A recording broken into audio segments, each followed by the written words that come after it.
Hello students. हम आज की इस वीडियो में अकबर की भू राजस्व व्यवस्था के 10 साला प्रणाली को देखेंगे। अब हम लोग आज के अपने टॉपिक की ओर चलते हैं।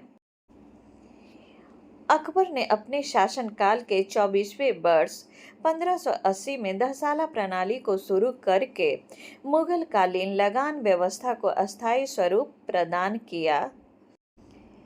अकबर के वित्त मंत्री टोडरमल ने राजस्व एकत्र करने के लिए जिस नई व्यवस्था की शुरुआत की उसे 10 साला व्यवस्था कहते हैं।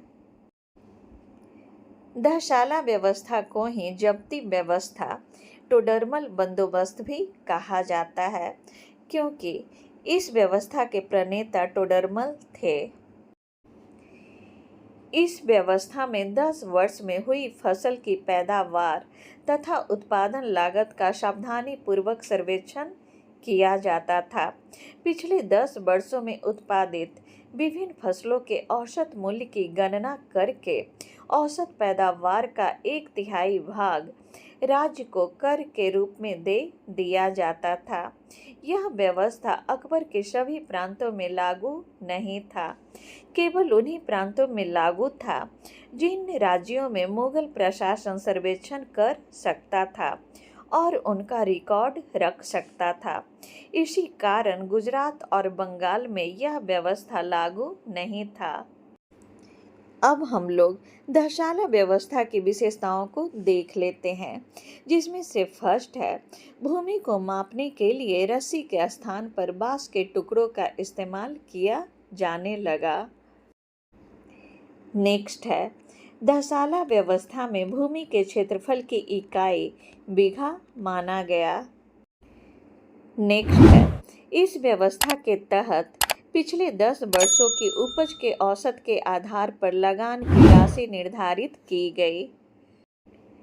नेक्स्ट है, इस व्यवस्था के तहत पैदावार का 1/3 भाग लगान नगद के रूप में लिया जाता था।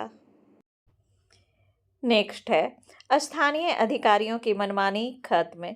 इस व्यवस्था के कारण स्थानीय अधिकारियों को मनमानी करने का मौका नहीं मिलता है। नेक्स्ट है, भूमि 4 भागों में विभाजित।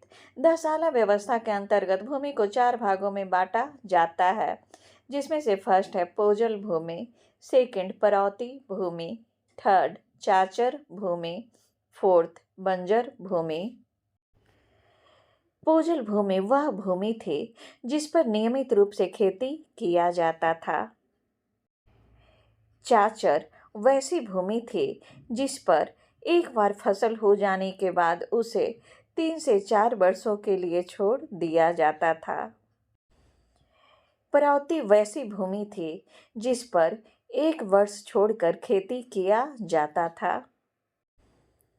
इसी के साथ मेरा आज का वीडियो समाप्त होता है। हम लोग फिर मिलेंगे नए वीडियो में, तब तक के लिए नमस्कार।